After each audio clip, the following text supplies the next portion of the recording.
Artful Living in Ohio is presented by Sharon Weiss Galleries in Columbus's Short North and by Vision Antiques and Estate Sales and Vasari Appraisal Services. Vision and Vasari on West 5th Avenue in Columbus. Welcome to Artful Living in Ohio. You're about to meet Paul and Phil. They live in this charming arts and crafts home, and they truly live in art. They're avid art collectors. I'm so excited for you to meet them. Come on. Come on in. Thank you. Hi, Phil. Hey, Hey, Paul. big hug. Good to see you again. Good seeing you. Good to see you. Paul and Phil, thank you so much for letting us tour your lovely home and your artwork. And you are truly living in art. We are living in art. We really are. Absorbed in We are art. absorbed in it. Yes. So just tell us a little bit about your traveling and perhaps how you started collecting. Okay. Well, Phil and I have been together 30 years, and prior to us getting together, I was collecting. Then I met Phil 30 years ago, and then he started collecting, and so then it was a passion.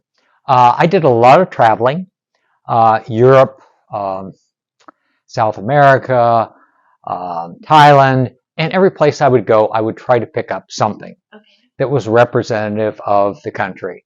So a lot of this art you see here a lot of it is really from Prague, Slovak Republic, also from Santa Fe, because Phil and I lived there for 4 years. A good example, the statue there, we picked up in Cartagena, and I didn't even know who it was, and it was a wood carving, and I was just thought, okay, it's got to go home with me. Paul, can we start here above the fireplace? Let us know a little bit about this painting. Okay, that is probably one of our favorite pieces. When Phil and I were in Eastern Europe, I have relatives in Slovakia, the Slovak Republic. So we were visiting there, and we went to a town called Košice, and they had a gallery specializing in consignment art. So we saw this, and it was like, okay, we have to have it. And the artist's name is Vincent Benes, Benes. It's done in about 1930, and the frame and everything is original. That's the way we got it. Okay, so this is a painting from San... He's a very popular artist in the Southwest, in Santa Fe, and his name is Kim Wiggins. So we have two. We have one there, and then we have a small blue one over there. And then the one above that is a Jim Vogel, and he's also a Santa Fe artist. Paul, tell us a little bit about this.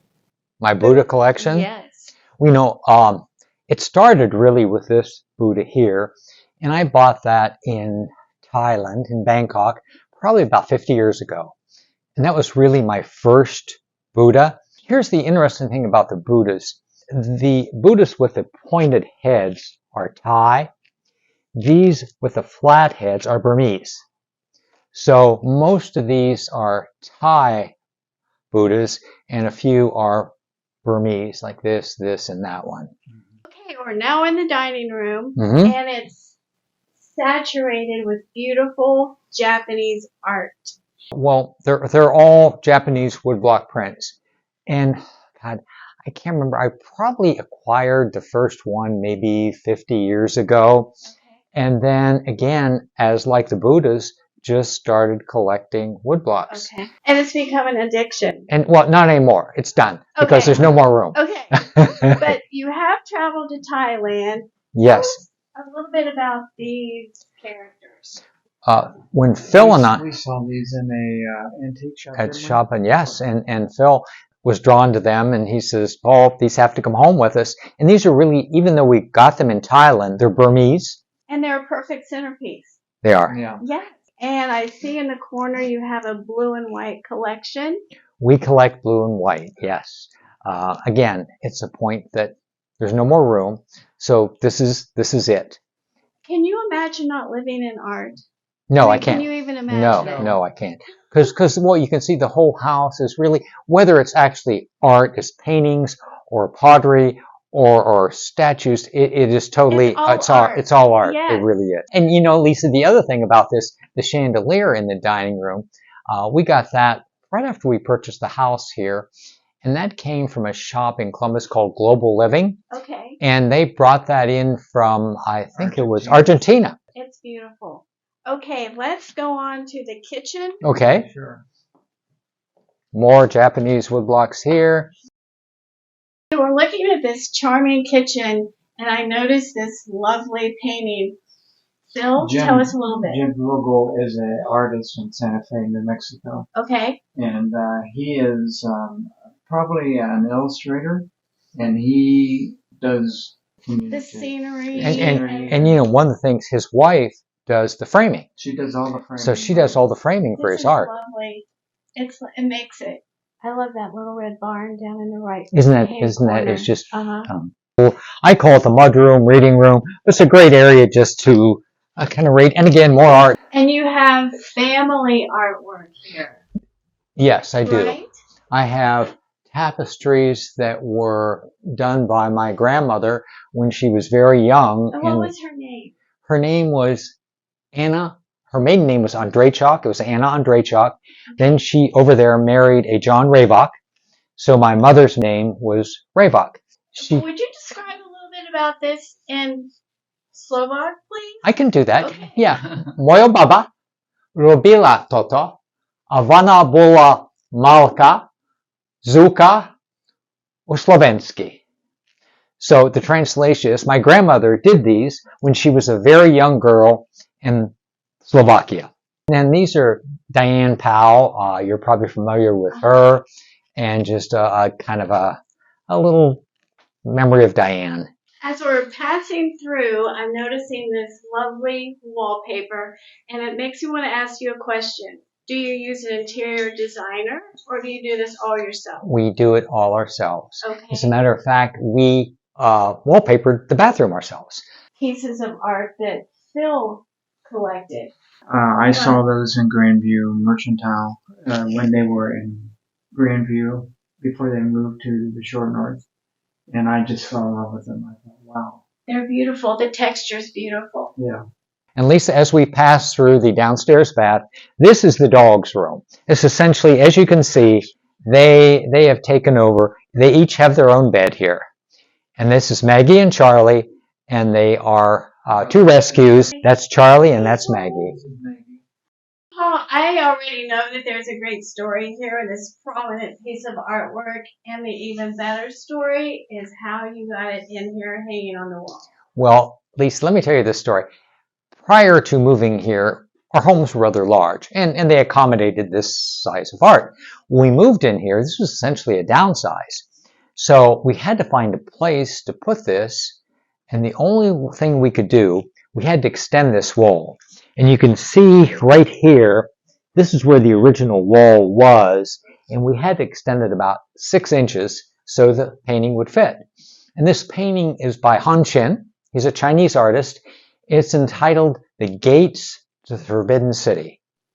It's lovely. The red is so vibrant and beautiful. There are so many things to look at, but two in particular, Phil, I'd like to talk about these dolls and also your spirit house. Okay, the spirit house was from Thailand. And Paul and I saw that when we were in Thailand. And we were in an antique shop and we thought, oh my God, this is gorgeous. And many of the homes in Thailand have very small spirit houses in front of their homes. And this was probably a very well-to-do spirit house family. And these lovely dolls. This is pre-fill. I got these in Thailand. So I was in Thailand, I think maybe northern Thailand some way, and I just saw their puppets. It was just one of those things. I had to have it. And so they came home with it. And the one right in the middle, the big one, is Santa Fe. It's 4 different seasons all in one painting. And Ricky Nelson's wife painted it after her husband died. I'm noticing these statues, Paul. If you could tell us, what's the story? Well, you know, there really is no story, just a collection. And we got these at different times from Vision and Vasari and V&V. And I just thought they looked great there together, just mixed them up. We're on our way upstairs, but first, Phil, let's talk about this beautiful Roseville pottery collection. Right. Okay. I've been collecting Roseville for probably 30 years. The scenes of nature, I guess maybe I'm drawn to Roseville because of the flowers part. They're beautiful. May I pick one up? Yeah, sure. That's a peony. That's lovely. And this is Ohio pottery, correct? It is, right. You just see all the details of all the plants and whatever. I really enjoy it. We're going to head upstairs. Okay. Go ahead, Phil. Okay. I'll follow you. Okay. So Lisa, when we bought this home, we just gutted the whole upstairs Okay. and made one big bedroom and one bath. I know that there is a family connection here with your horses. Would you tell us that family story, please? Well, the family story is this drawing of a racehorse belonged to my great-grandfather Okay. on my father's side, and my grandmother had given me this, and it belonged again to her father. And it was, I thought it was pretty unique because it's the whole history. The horse here is Isaac W., but then it gives the whole history, the lineage of the horse itself. So that was his, I guess, prime racehorse. And a little bit about this guy. And he came from Santa Fe at an estate sale. So we put him, coming back, we put him on the top of our car and brought him home. Okay, I've got to know the story about this. You wake up to this beautiful scene every morning. Every morning it is just, and this is done by, this is by Bensman. This is the first painting, I think, that Phil and I bought together. These portraits we purchased from the Sharon Weiss Gallery, and we thought they made a nice collection, just nice male portraits all together. I got that in Key West. I have no idea. Fun. It was a street artist, and I thought he was fun. Okay, guys, if you will show us the outside, that would be great. Sure, we can go in the garden house and just kind of tour the outside. Fine? Sounds like fun. Okay, let's go for it. Oh, the fire's still going. Okay, so we're now in the garden house. Mm-hmm. And it looks like you probably entertain here. We hang out here. It's really a 3-season room. You know, the spring, summer, fall, it's ideal. And then we had the fireplace put in. So it's just a nice place to hang out. Oh, Phil, this has been the most pleasant Sunday afternoon. Thank you so much for sharing it with us. Well, and thank you, Lisa. It was a very, like you said, an enjoyable afternoon.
Artful Living in Ohio is presented by Sharon Weiss Galleries in Columbus's Short North and by Vision Antiques and Estate Sales and Vasari Appraisal Services. Vision and Vasari on West 5th Avenue in Columbus.